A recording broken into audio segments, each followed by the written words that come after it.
A small railway traction engine works on the island of Sodor. One day he was on his way to the quarry. He had a special job to do for the Fat Controller. "Hello," whistled Thomas. "Where are you going?" "To the quarry," Fergus chuffed happily. "Watch out for the twins," said Thomas. "They love to make mischief. I won't let young rascals rattle me." "You don't know the twins like I do," warned Thomas. Fergus arrived at the quarry. He went to work with Mavis and the twins.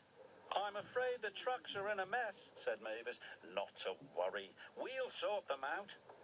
Bill and Ben were delighted. "Now we'll have some fun," whistled Ben. "We'll have the old boiler in a spin," steamed Bill.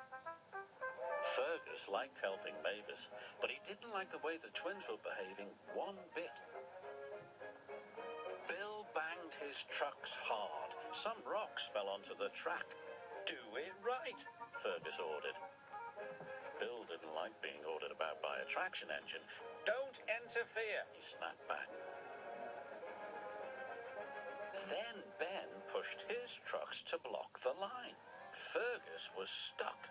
"Out of my way," steamed Fergus, but Ben just grinned.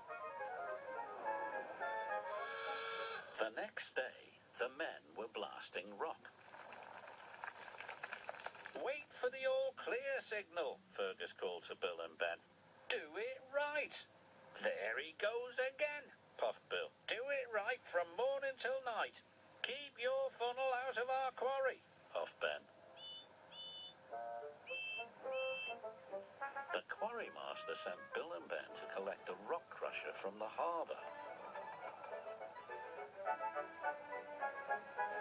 Fergus was left in peace with Mavis.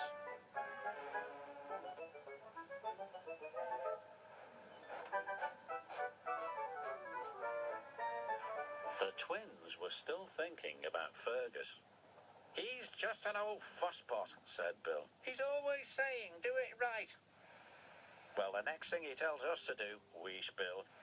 "We'll do it wrong," they laughed. "Ha!"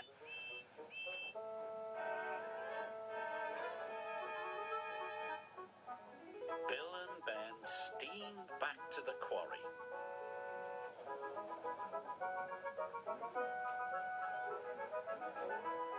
The rock crusher was heavy, shaking the rails as they went.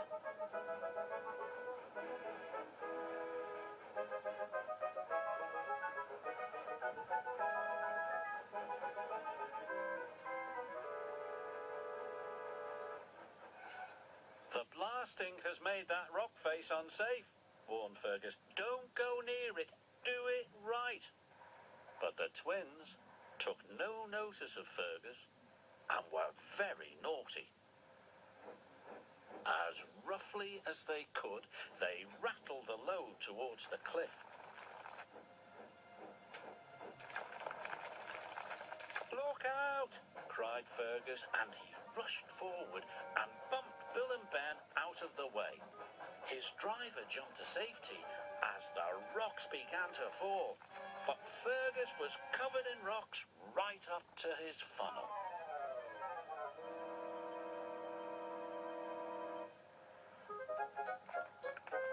It took a long time to dig him out, and no one worked harder to help than Bill and Ben. At last, Fergus was free. Bill and Ben were ashamed. "We shouldn't have been so naughty," said Bill. "We're very sorry," added Ben. "Good," smiled Fergus. "From now on, we can all do it right together."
Thomas and Fergus, the traction engine, are friends. Fergus is the pride of the cement works. He knows all the rules and obeys them. One day, the Fat Controller brought devious Diesel to the cement works. I need Diesel to help for a while. Please show him around. Yes, said Fergus unhappily. He knew that Diesel could be trouble. Later, Diesel was being careless. Not like that, snapped Fergus. Do it right. Don't interfere, sneered Diesel. You don't know the rules, retorted Fergus. Diesel was very annoyed with Fergus and started plotting a devious plan. Later that day, he pretended to have news for Fergus. The Fat Controller wants you to work at the smelters. Me? But I'm the pride of the cement works. Not anymore. The Fat Controller says I'm better than you, so I'm going to stay here. It's not fair.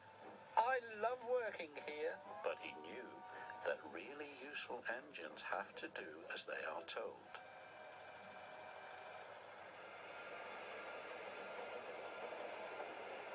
Fergus and his driver arrived at the smelters. I want to go back to the cement works, wailed Fergus. None of the other engines like coming here. It's so scary. You're right, said his driver. Just then, the scrap Diesels arrived. Hello, are you happy to be here? No, cried Fergus. His driver was scared too. Come on, Fergus, we're going to escape.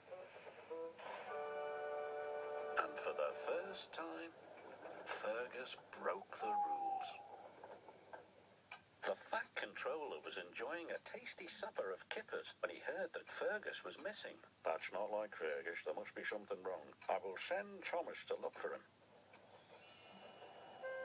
Fergus and his driver turned onto a disused track to find a place to hide. Fergus was frightened.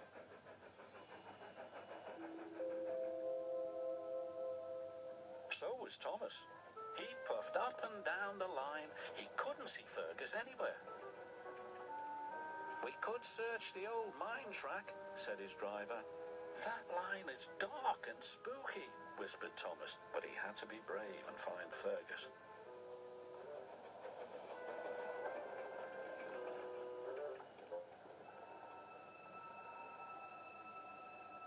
Fergus was on a siding.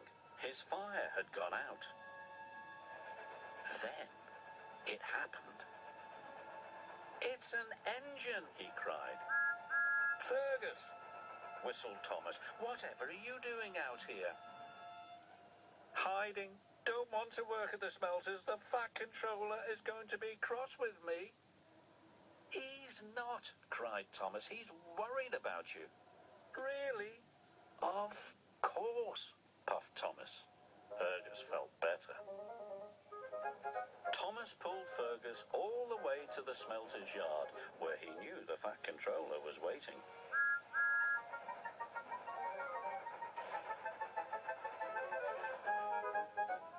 Fergus, explain yourself. I ran away. It's scary here. Diesel told Fergus that you wanted him at the smelters forever, said Thomas. Nonsense, Fergus. You are the pride of the cement works. I shall send Diesel to the smelters, and you can go back to the cement works tomorrow. Oh, thank you, sir, said Fergus happily. Fergus knew he had a good friend in Thomas, and he was still the pride of the cement works.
island of Sodor were excited.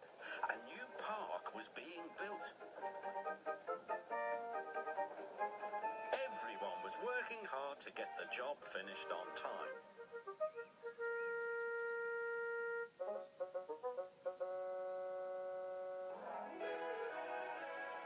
Duncan was feeling impatient. "Get a move on, slow coach," he puffed crossly to Rusty. "You're so slow, I'll finish first," Duncan boasted to Skarloey. Skarloey was cross. A little later, he met Rusty at the new park station.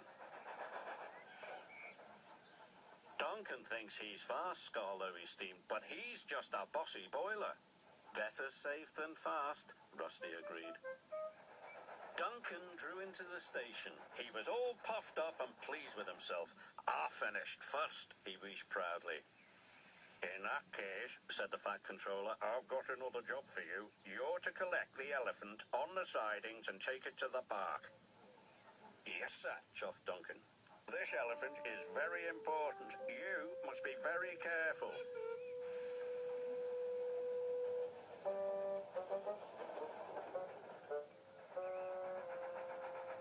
When Duncan saw the elephant, he was surprised. "Why, it's only a statue," he said. "This is an easy job." "You must wait for the brake van," said the station master. "This statue is very heavy." "Nonsense," huffed Duncan to his driver. "I've pushed heavier loads than this plenty of times." "Let's go, Duncan," said his driver, "but we must be careful." So they left, but without the brake van. But Duncan wasn't careful. He was impatient.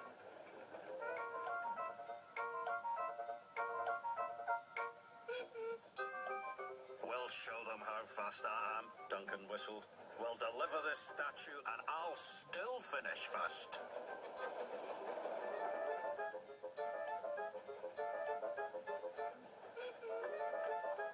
Duncan started to speed up. Soon, Duncan was going as fast as his wheels could carry him. His driver was starting to worry. So he tried to brake, but Duncan was out of control. He was scared. He had never gone this fast. People waved, and cars tooted as Duncan sped by. Suddenly, a tractor trundled across Duncan's line. "Look out!" shouted his driver.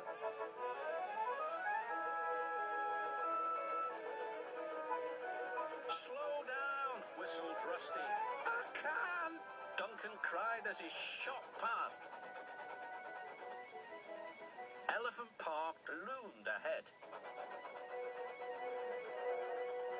Duncan's driver applied the brakes, but it was too late. The statue flew through the air and landed in the lake. Luckily, nobody was hurt. In no time, the Fat Controller arrived. He was cross. "I told you to be careful. You should have waited for the brake van," he said sternly. "I'm sorry, sir," mumbled Duncan. He felt very embarrassed.